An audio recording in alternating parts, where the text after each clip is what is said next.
Documents बनाए, अपने जाली डॉक्यूमेंट्स बनाए हैं और उसके आधार पर हमने इलेक्शन लड़ा है। हमने बड़े बड़े अधिकारियों की दिशा भूल की है और ऐसे सब इल्जाम की वजह से पिछले 5-6 दिन से मीडिया ट्रायल चल रहा है हमारा और उसमें लोगों ने हम पर कई बड़े बड़े आरोप लगाए। हमको नॉट रीचेबल करार दिया, हमको फरार करार दिया कि हम भाग गए हैं। तो ऐसे सब एलिगेशन जब लगते हैं और आप जब खुद पर्सनली ग्राउंड लेवल पर एसआईआर का काम कर रहे हो, आरटीई का काम कर रहे हो, टीएमसी हॉस्पिटल में विजिट्स कर रहे हो, पर्सनली जब आप ये सब कर रहे हो लेकिन मीडिया पे आपके बारे में ये सब चलाया जा रहा है, तो कहीं ना कहीं आप एज अ ह्यूमन पहले तो शॉक में रहते हो कि ये सब कैसे, क्या हो रहा है और क्यों हो रहा है, झूठ कैसे फैलाया जा रहा है। तो वो शॉक को अब्सॉर्ब करने भी 1-2 दिन लगता है और फिर उसके बाद में क्योंकि हम संविधान को मानने वाले लोग हैं, हम देश के न्याय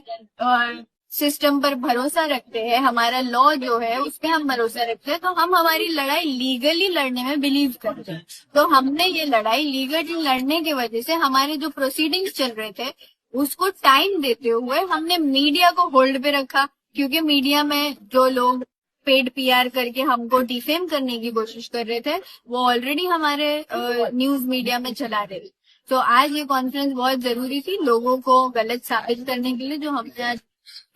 एक आखिरी सवाल, सदर शेख का नगर सेवक पद धोखे में, ऐसी टैगलाइन चलाएगी, क्या सदर शेख का सच्ची में नगर सेवक पद धोखे में आ सकता है, या आपके पास सच्ची में कास्ट सर्टिफिकेट के जो डॉक्यूमेंट जो जरूरी थे वो आप पेश करेंगे कोर्ट में, हो या आगे की लड़ाई किस प्रकार से रहेगी, क्या कहेंगे?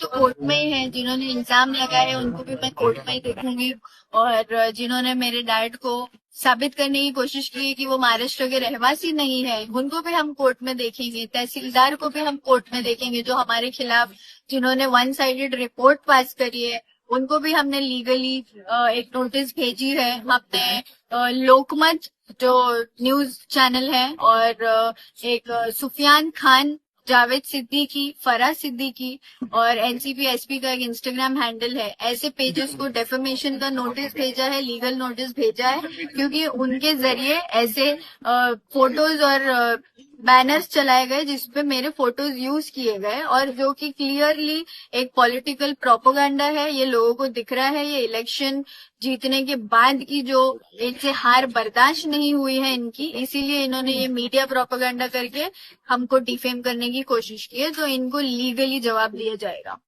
Thank you. थैंक